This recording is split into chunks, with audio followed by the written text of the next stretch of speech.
اعوذ باللہ من الشیطان الرجیم بسم اللہ الرحمن الرحیم رب اشرح لی صدری ویسر لی امری واحلل عقدۃ من لسانی یفقہوا قولی رب یسر ولا تعسر وتمم بالخیر آمین یا رب العالمین۔ عربی کا معلم حصہ سوم میں چلتے ہیں آج کے سبق کی طرف، اور آج کے سبق میں ذکر کیے جانے والے کنسیپٹس اور ایکسرسائزز کو اچھی طرح سمجھنے کی کوشش کرتے ہیں۔ عربی کا معلم حصہ سوم میں آج ہم آخری سبق پڑھیں گے انشاءاللہ تعالی۔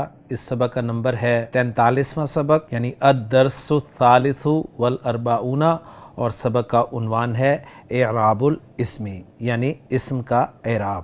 اعراب الاسم ایک مرکب اضافی کنسٹرکشن ہے جس میں اعراب کا لفظ جو ہے وہ مضاف ہے، اس لیے آپ اسے الف لام کے بغیر، اور چونکہ واحد اسم ہے تو تنوین بھی اس پہ نہیں آ رہی، اور مضاف الیہ الاسم ہے جو کہ آپ کو مجرور نظر آ رہا ہے۔ تو چلتے ہیں جی سبق کی طرف۔ پہلا پوائنٹ وہ دے رہے ہیں کہ تم نے 10ویں سبق میں پڑھ لیا ہے کہ کوئی اسم جب ترکیب میں فاعل یا مبتدا یا خبر واقع ہو یا نائب فاعل واقع ہو، اور ان دونوں ٹاپکس کے حوالے سے ریفرنسز دیے انہوں نے اسباق کے، تو ان صورتوں میں وہ اسم مرفوع یعنی حالت رفع میں ہوتا ہے، اور جب وہ مفعول واقع ہو یا فاعل مفعول کی ہیئت بتائے یا انا کا اسم ہو یا کانا کی خبر ہو تو وہ منصوب یعنی حالت نصب میں ہوتا ہے، اور جب کوئی اسم حرف جر کے بعد واقع ہو یا مضاف الیہ ہو تو مجرور یعنی حالت جر میں ہوتا ہے۔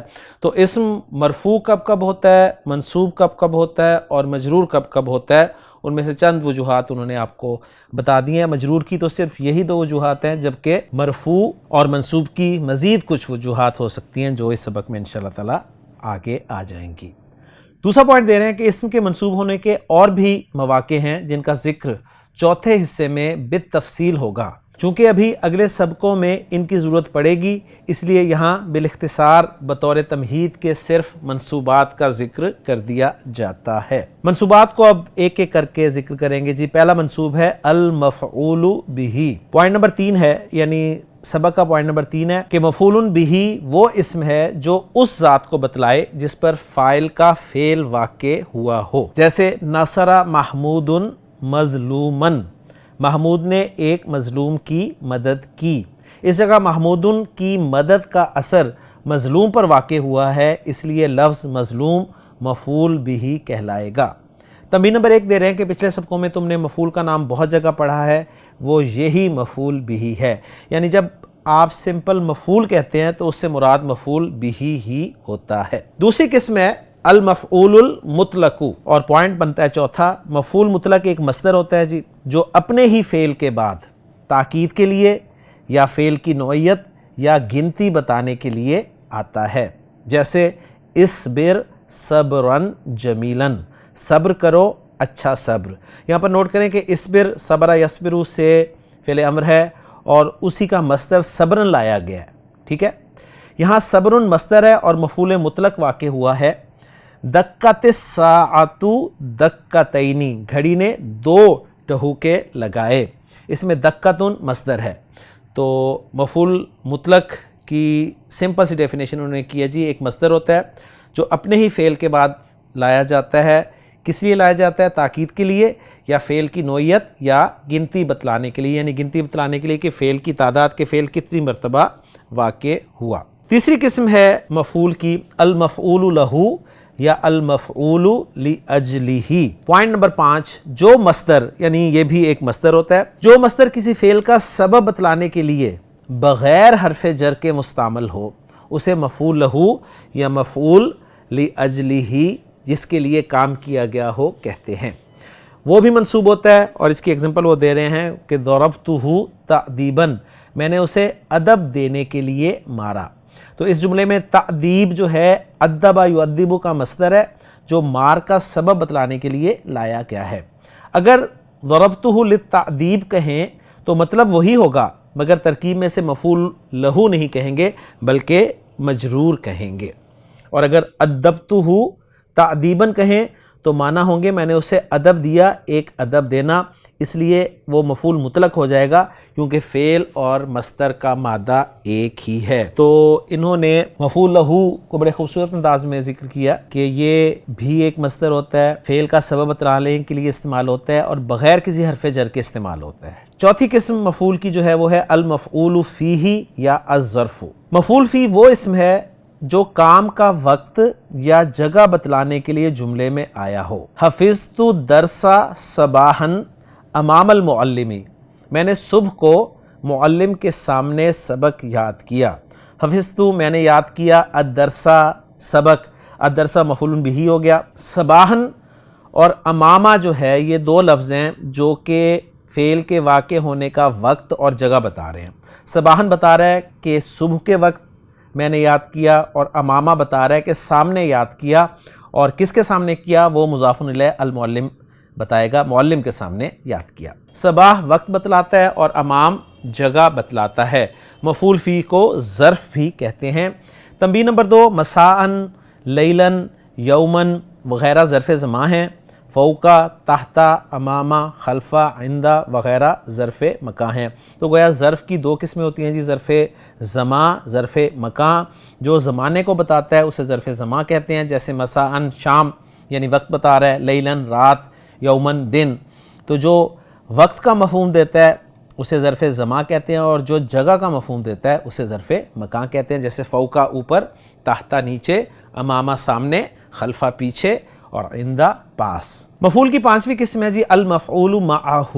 مفعول معہ وہ اسم ہے جو واو معیت کے بعد واقع ہو۔ یعنی پہلی بات اس طرح نوٹ کر لیں کہ یہ وہ منصوب اسم ہوتا ہے جو واو کے بعد واقع ہوتا ہے، اور وہ واو جو ہے واو معیت کہلاتی ہے۔ مع کے معنی میں جو ہوتی ہے، یعنی مع کے معنی ہوتے ہیں ساتھ۔ واو معیت ایک واو ہے جس کے معنی ہے ساتھ، اور اس واو کے بعد اسم منصوب ہوتا ہے، جیسے ذہبت والشارع الجدیدہ، ذہبت میں گیا، واو یہ واو عاطفہ نہیں ہے۔ الشارع، اب یہاں پر الشارع جو ہے اسم ہے اور منصوب آیا ہے، اور واو کے بعد آیا ہے، اور واو جو ہے یہ مع کے معنی میں ہے، یعنی میں سڑک کے ساتھ گیا، اور پھر الشارع کی صفت آگے آ رہی ہے الجدید، اس کو بے شک سائڈ پہ کر لیں۔ تو میں سڑک کے ساتھ چلا گیا، یعنی میں گیا اور سڑک میرے ساتھ تھی۔ بات سمجھ میں آ گئی؟ اس مثال میں اشارے کو مفعول معہ کہیں گے، اور اس مثال میں واو معیت ہی کے معنی بن سکتے ہیں۔ اگر واو عطف یعنی جس کے معنی اور ہوتے ہیں اس جگہ سمجھا جائے تو معنی ہوں گے میں گیا اور نئی سڑک گئی، یہ معنی بالکل بے تکے ہو جائیں گے۔ تنبیہ نمبر 3 کہہ رہے ہیں کہ مفعول معہ اسی ترکیب میں متعین ہوگا جہاں واو عطف کے معنی نہ بن سکتے ہوں، اور واو عطف اور واو معیت دونوں کے معنی موضوع ہو سکتے ہیں، تو واو کے بعد نصب بھی پڑھ سکتے ہیں اور حسب موقع اعراب بھی لگا سکتے ہیں، جیسے جاء الامیر والجندہ یا والجند دونوں طرح پڑھ سکتے ہیں۔ معنی ہوں گے سردار لشکر کے ساتھ آیا، یا سردار اور لشکر دونوں آئے، یعنی جاء الامیر والجندہ پڑھیں گے تو واو معیت کہلائے گی، اور الجندہ جو ہے مفعول معہ کہلائے گا، اور اگر والجند پڑھیں گے تو واو عطف کہلائے گی، اور الجند جو ہے یہ معطوف ہوگا، جبکہ معطوف علیہ الامیر ہوگا، اور مطلب ہوگا کہ امیر اور لشکر دونوں آئے۔ مگر تضارب زید و عمر، زید اور عمر نے باہم مار پیٹ کی جیسی مثالوں میں واو عطف ہی ہو سکتا ہے، کیونکہ باب تفاعل جو ہے نا اس میں تشارک کا مفہوم ہوتا ہے، اور تشارک کا مطلب ہوتا ہے کہ دو پارٹیز شامل ہوتی ہیں کسی فعل میں، دو افراد شامل ہوتے ہیں کسی فعل میں، اور دونوں ایز اے فاعل ذکر کیے جاتے ہیں، تو یہاں پر واو عاطفہ ہی ہوگا، واو معیہ کا نہیں ہو سکتا۔ تنبیہ نمبر 4 بتا رہے ہیں کہ کلام عرب میں مفعول معہ بہت ہی کم آتا ہے، اس لیے ہم مفعول معہ کو عام طور پہ اپنے لسان القرآن کورس میں پڑھاتے ہی نہیں ہیں۔ منصوبات کی اگلی قسم ہے جی المستثنی باللہ، یعنی اللہ کے ذریعے استثناء کیا ہوا۔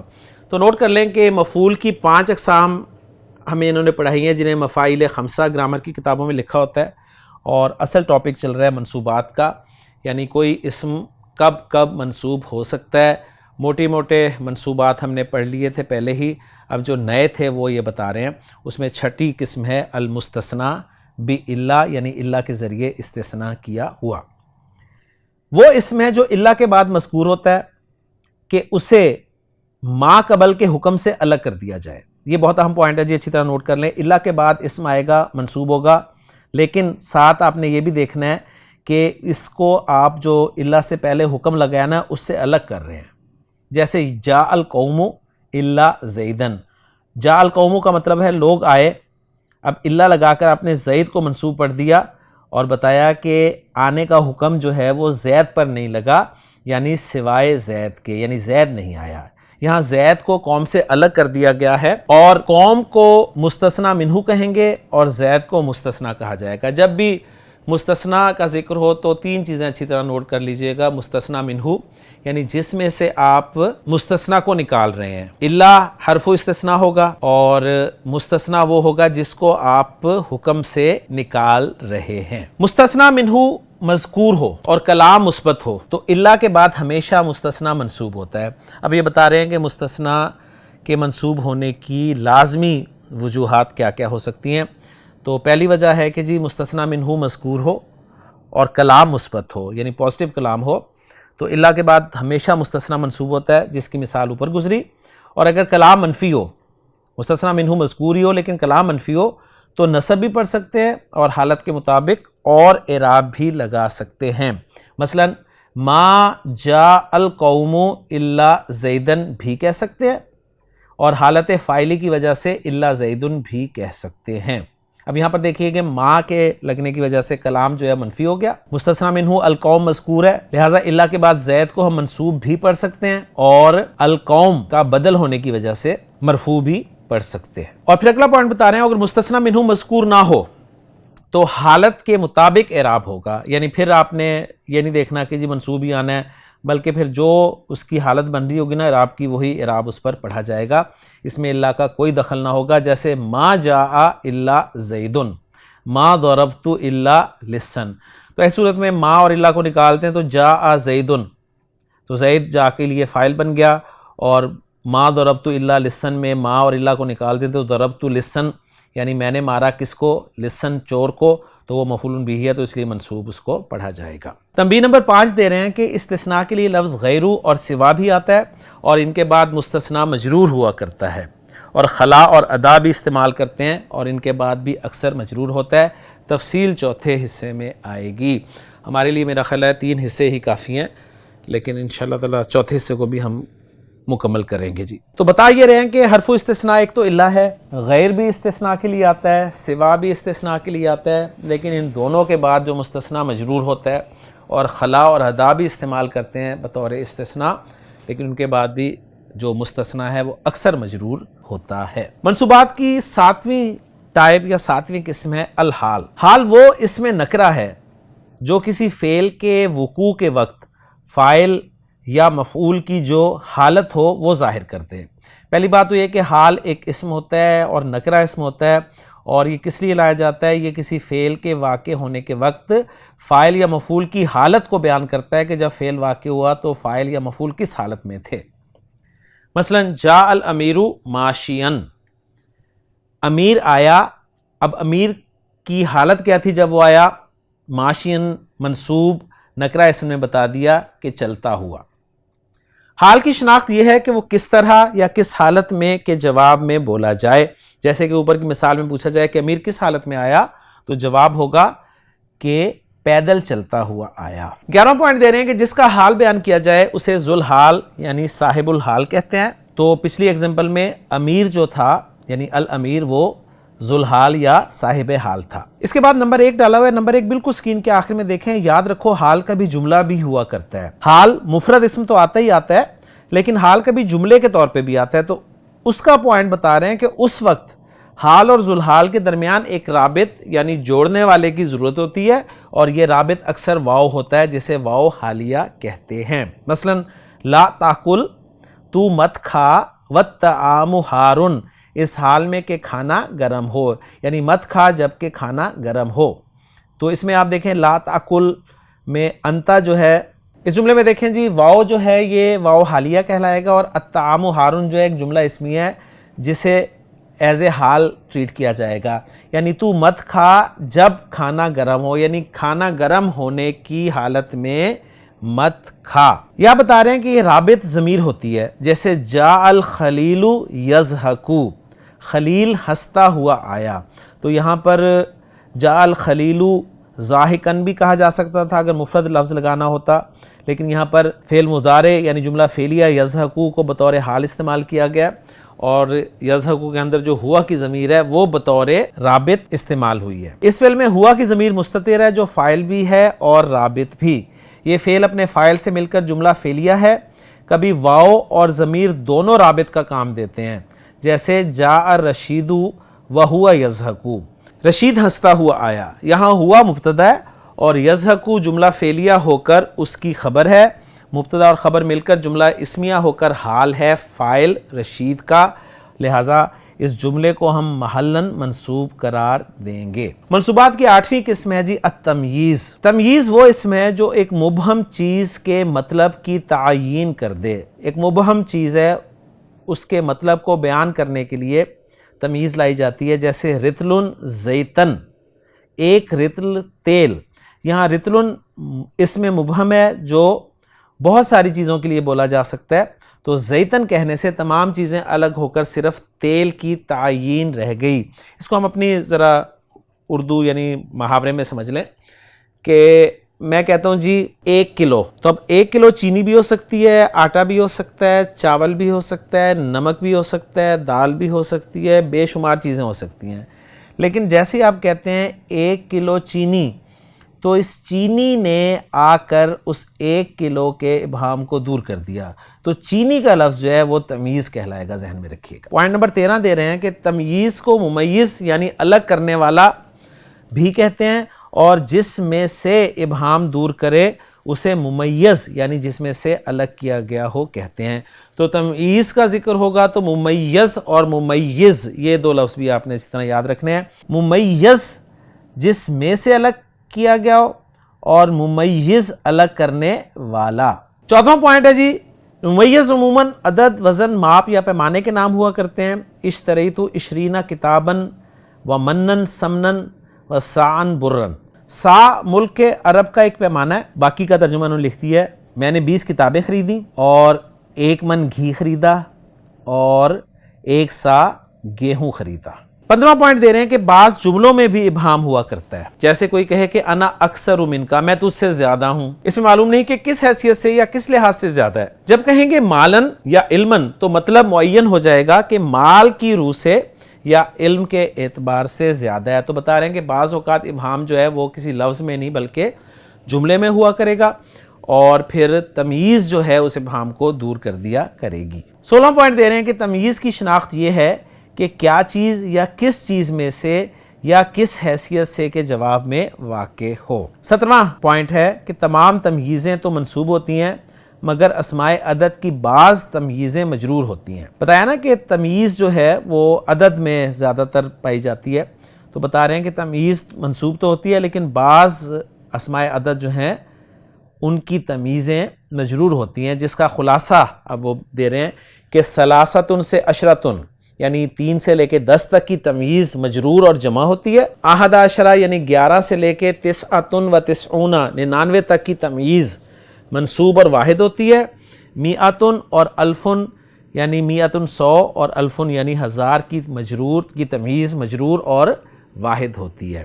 تو تمییز جو ہے وہ منصوب تو ہوتی ہی ہوتی ہے، لیکن 3 سے لے کے 10 تک کے اعداد کی تمییز جمع مجرور ہوگی، 11 سے لے کے 99 تک کی تمییز واحد منصوب ہوگی، اور 100 اور 1000 کی تمییز واحد مجرور ہوگی. اچھی طرح نوٹ کر لیں. تنبیہ نمبر 6 کہہ رہے ہیں کہ اسماء عدد کا خوب مفصل بیان ابھی چوتھے حصے کے شروع میں آئے گا، اور تمام مرفوعات، منصوبات اور مجرورات کی مزید تشریح بھی چوتھے حصے میں ملے گی. منصوبات میں 9ویں قسم ہے المنادا. 18واں پوائنٹ بتا رہے ہیں کہ منادا وہ اسم ہے جو حرف ندا یا ایا وغیرہ کے بعد واقع ہو، اور منادا کا کچھ بیان حصہ اول سبق 11 میں پڑھ چکے ہو. 19واں پوائنٹ منادا بھی منصوب ہوتا ہے مگر اس وقت جب کہ مضاف ہو، یا عبداللہ اے خدا کے بندے، یا مضاف کے مشابہ ہو، یا طالع الجبلن اے پہاڑ کے چڑھنے والے.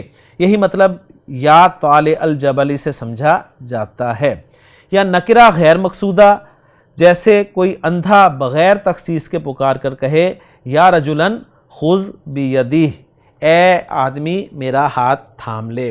بتا رہے ہیں کہ منادہ بھی منصوب ہوتا ہے مگر اس وقت ہوتا ہے جب وہ مضاف ہو کر آ رہا ہو یا مشابہ ہو مضاف کے یا پھر نکرہ غیر مقصودہ ہو. اور ان کی ایگزامپلز انہوں نے تفصیل سے ہمیں سمجھا دی. 20واں پوائنٹ دے رہے ہیں کہ اگر منادہ مفرد ہو یعنی مضاف نہ ہو تو وہ حالت رفع میں مبنی سمجھا جاتا ہے. پھر وہ اس میں علم ہو یا نکرہ مقصودہ ہو، خواہ واحد یا خواہ تثنیہ یا جمع، یا حامدو یا رجلو یا رجلانی یا مسلمون. تو اگر منادہ مفرد ہو یعنی مضاف نہ ہو، یہاں پر مفرد کا لفظ جو ہے مضاف کے مقابلے میں بولا جا رہا ہے، تو اس کو حالت رفع میں مبنی ہم سمجھیں گے. واحد ہوگا تو ہم کہیں گے یا رجلو، اور مثنیٰ ہوگا تو کہیں گے یا رجلانی، اور اگر جمع ہوگا تو کہیں گے یا رجالو. تو گویا تنوین آ رہی ہو تو تنوین ہٹا دینی ہے، ٹھیک ہے، یہ بس خیال کرنا ہے. اور باقی مثنیٰ اور جمع سالم مذکر کو نون کے ساتھ ہی بولنا ہے. 21واں پوائنٹ دے رہے ہیں کہ کبھی حرف ندا کو حذف بھی کر دیتے ہیں، جیسے قرآن مجید میں اللہ تعالیٰ نے فرمایا کہ یوسف عارض عن ھذا، تو اصل میں تھا یا یوسف. اور اسی طرح دعائیں قرآن مجید میں جو آئی ہیں کہ ربنا اغفر لنا ورحمنا، تو یہ ربنا سے مراد ہے یا ربنا، تو یا کو حذف کر دیا گیا. اسی طرح یا ربی کو صرف ربی اکثر بولتے ہیں، جیسے قرآن میں ہے ربی حبلی ملکن. تنبیہ نمبر 7 دے رہے ہیں کہ تم نے پہلے ہی سبق میں پڑھ لیا ہے کہ حرف ندا نکرہ پر داخل ہو تو وہ معرفہ ہو جاتا ہے بشرطے کہ نکرہ مقصودہ ہو. تنبیہ نمبر 8، منادہ کے بعد ایک جملہ آتا ہے جسے جواب ندا کہتے ہیں. منادہ اور جواب ندا مل کر جملہ ندائیہ انشائیہ ہوتا ہے. کبھی جواب ندا کو منادہ پر مقدم بھی کر دیتے ہیں، جیسے اغفر لی یا اللہ، تو اغفر لی یہ جواب ندا ہے، اور یا اللہ جو ہے یہ آپ کا حرف ندا اور منادہ سے مل کر پھر یہ ندا بن جاتا ہے. ندا اور جواب ندا مل کر پھر جملہ ندائیہ بن جاتا ہے. یہ بھی یاد رکھو کہ یا اللہ کی جگہ اللہم بھی کہا جاتا ہے. تو بہت ساری چیزیں ساری انہوں نے یہیں پر کور کر دی. منصوبات کی 10ویں کیٹیگری ہے جی المنصوب بی لا لنفی الجنس. جنس کی نفی کے لیے جب لا کا استعمال ہو تو اس کے بعد نکرہ کو فتحہ یعنی ایک زبر پر مبنی سمجھا جاتا ہے. لا رجل فی البیتی لا ریب فیہ، یعنی لا رجل فی البیتی کا ترجمہ ہے گھر میں مرد کی جنس میں سے کوئی بھی نہیں ہے، یعنی کوئی مرد نہیں ہے. لا حول ولا قوت الا باللہ، کوئی طاقت ہے نہ کوئی قوت ہے مگر اللہ کی مدد سے. مگر مضاف یا شبہ مضاف ہو تو اسے معرب سمجھا جاتا ہے اور نصب پڑھا جاتا ہے. بہت اہم پوائنٹ ہے جی، اچھی طرح نوٹ کر لیں کہ جنس کی نفی کے لیے جب لا استعمال ہوتا ہے تو اس کے بعد نکرہ اگر اسم آ جائے تو اس کو بغیر تنوین کے یعنی ایک زبر کے ساتھ مبنی سمجھ کر پڑھا جاتا ہے. اور یہاں پر بتا رہے ہیں مضاف یا شبہ مضاف ہو یعنی مضاف کے جیسا ہو تو پھر اسے معرب سمجھا جاتا ہے اور نصب پڑھا جاتا ہے. جیسے لا طالب علم محروم، تو یہاں پر جو طالبہ ہے نا یہ منصوب ہوگا، جبکہ لا ریبہ میں وہ منصوب نہیں ہے بلکہ مبنی بر فتحہ گرامر والے یہ کہتے ہیں. ہم نے آسانی کے لیے بس اسی طرح پڑھ لیا تھا کہ منصوب آتا ہے. لا سائین فی الخیر مذموم، بھلائی میں کوئی کوشش کرنے والا مذموم نہیں ہوتا. ایسے لا کے بعد تثنیہ اور جمع بھی حالت نسبی میں ہوں گے. لا متحدینی مغلوبانی، کوئی بھی دو باہم اتحاد رکھنے والے مغلوب نہیں ہوتے. تو یہ مثنیٰ کی ایگزامپل آ گئی. اور لا مختلفین منصورون، کوئی باہم اختلاف رکھنے والے فتح مند نہیں ہوتے. تو بہت ساری ایگزامپلز آ گئیں جی. یہ چیزیں ہم نے پارٹ 2 میں پڑھی ہیں اپنے لسان القرآن کے کورس میں. تنبیہ نمبر 9 دے رہے ہیں کہ انا اور اس کے اخوات کا اسم اور کانا اور اس کے اخوات کی خبر بھی منصوبات میں داخل ہیں جن کا ذکر سبق 37 میں گزر چکا ہے. تو انا اور اس کے اخوات کا اسم یہ بھی منصوب ہوتا ہے، یہ ذکر ہو چکا ہے، اور کانا اور اس کے اخوات کی خبر یہ بھی منصوب ہوتی ہے اور ان کا بھی ذکر ہو چکا ہے. تنبیہ نمبر 10 کہہ رہے ہیں کہ مرفوعات و منصوبات کا مفصل بیان چوتھے حصے میں آئے گا. تو الحمدللہ جی منصوبات کے بارے میں ہمیں بہت کچھ پتہ چل گیا. اب آ جائیں جی سلسلہ الفاظ نمبر 41 کی طرف. ابشرا یبشرو ابشارن با کی پریپوزیشن کے ساتھ استعمال ہوتا ہے خوشخبری پانا یا خوش ہونا. اقبلا یقبلو اقبالن باب فعل سامنے آنا. تربا یتربا باب تفاعل واو سے پتہ چل رہا ہے کہ ناقص ہے یہ پرورش پانا. اور ابدن کے معنی ہمیشہ کے ہیں یعنی تحت کے معنی نیچے کے ہیں. استکبرا یستکبرو باب استفعال تکبر کرنا انسا یعنسو باب سمیع اسمعو مانوس ہونا، ازالا یزیلو باب فعال ہے اور اجوف واوی ہے، دور کرنا مٹا دینا، اسفن کے معنی ہے افسوس کرنے والا، اور ثقتن مصدر ہے وثقہ کا بھروسہ کرنا، جبن بزدلی کو کم ہمتی کو کہتے ہیں، دہرن زمانہ ہے، رعوف بہت نرمی کرنے والا، تمکنا یا تمکنو باب تفاعل منہو کے پریپوزیشن کے ساتھ یعنی من کی پریپوزیشن کے ساتھ استعمال ہوتا ہے، قابو پا لینا، قادر ہونا، صادفہ یصادفو، صادفہ یصادفو، فاعل یفاعلو باب مفاعلہ، پانا ملنا، داعن بیماری، زراعن جمع اس کی ازرعن گز کے لیے لفظ استعمال ہوتا ہے، اور سونن مصدر ہے سانہ کا بچانا، حاسبہ یحاسبو محاسبتاً اس کا مصدر محاسبہ یا حساب لینا دینا، عاشا یعیشو باب ضرب یضربو سے اجوف یائی زندگی گزارنا، ودعا یودعو باب تفیل رخصت کرنا چھوڑ دینا، مثال مادہ عفتن پاک دامنی، قمحن گیہوں، معہدن جمع اس کی معاہدو مقام، نجاحن کامیابی، ملعانو غیر منصرف ہے بھرا ہوا اس کے معنی ہے، عشیرتن جمع عشائرو قبیلہ کنبہ، عیشن زندگی، مراعتن و رعاعتن رعایت کرنا خیال کرنا، موردن جمع اس کی مواردو گھاٹ یا پانی کی جگہ، نمرن جمع اس کی نمورن اور نمارن چیتا، ظمآنو غیر منصرف پیاسا۔ تو بہت ساری ویکیبلری ہمارے سامنے اس سبق میں بھی آ گئی ہے۔ مشق نمبر 59 کرتے ہیں جی، ذیل میں ہر قسم کے منصوبات کی مثالوں کو غور سے دیکھو، بس آپ نے غور سے دیکھنا ہے۔ مفعول مطلق کی مثالیں، لعبہ خالدن لعبن، لعبہ فعل ہے، خالد فاعل ہے، اور لعبن جو ہے لعبہ کا ہی مصدر ہے، تو لہٰذا یہ مفعول مطلق ہے۔ میں ترجمہ نہیں کر رہا، بس صرف آپ ابھی ذرا پہچان لیں اس کو کہ مفعول کی کون سی قسم ہے۔ دوسری ایگزامپل، کلم اللہ موسیٰ تکلیماً، یہاں پر کلمہ فعل ہے اور تکلیماً جو ہے اسی کلمہ یکلم تکلیماً مصدر ہے اس کا فعل کا، تو یہ مفعول مطلق ہے۔ تدور الارض دورۃ فی الیوم، دارا یدور سے دورۃ مصدر ہے، تو دارا یدور تدور ہے، اسی فعل کا مصدر دورۃ آ رہا ہے، یہاں پر تعداد بتانے کے لیے آ رہا ہے کہ زمین ایک دن میں ایک چکر لگاتی ہے۔ یثب النمر وثوب الاسد، وثوب جو ہے یہاں پر مفعول مطلق ہے، وثب یثب سے مصدر ہے وثوب، تو یہاں پر یہ مفعول مطلق کے طور پہ آ رہا ہے۔ پانچواں جملہ ہے، یعیش البخیل عیش الفقراء ویحاسب حساب الاغنیاء، تو عاشا یعیشو کا مصدر عیش اور حاسبہ یحاسبو کا مصدر حساب، تو مفعول مطلق کی ایگزامپل ساری آپ کے سامنے آ گئیں۔ اگر آپ ترجمہ دیکھنا ہی چاہتے ہیں تو میں آپ کے سامنے رکھ دیتا ہوں۔ پہلے جملے کا ترجمہ ہوگا جی، خالد نے ایک کھیل کھیلا۔ دوسرے جملے کا ترجمہ ہوگا، اللہ نے موسیٰ سے کلام کیا۔ یعنی مفعول مطلق کا ترجمہ کرنے کی ضرورت نہیں ہوتی، یعنی یہاں پر تاکید کے لیے آیا ہے کہ اللہ نے موسیٰ سے واقعی کلام کیا۔ زمین ایک دن میں ایک چکر کاٹتی ہے، یہاں پر تعداد بتانے کے لیے آیا ہے۔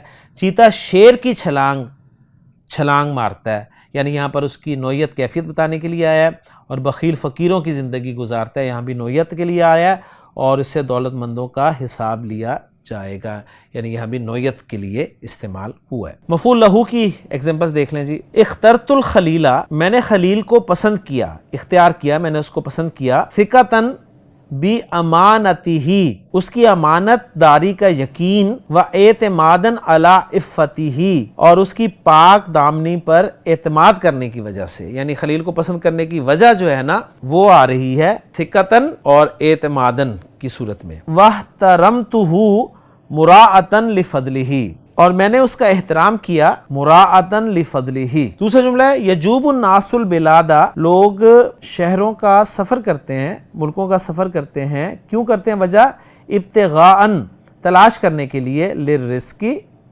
رزق تلاش کرنے کے لیے، و طلباً اور طلب کرنے کے لیے، کیا؟ للعلم والمجد، علم اور فضیلت طلب کرنے کے لیے۔ تیسرا مفعول فیہ یعنی ظرف زمان و ظرف مکان کی مثالیں، عاشا نوح دہرن، نوح علیہ السلام نے ایک زمانہ گزارا، یعنی ایک زمانہ نوح علیہ السلام زندہ رہے، ودعا قومہ، اور انہوں نے اپنی قوم کو دعوت دی، پکارا، لیلاً و نہارا، رات اور دن، یہ سارے ظرف کی ایگزامپلز آ رہی ہیں، ٹھیک ہے۔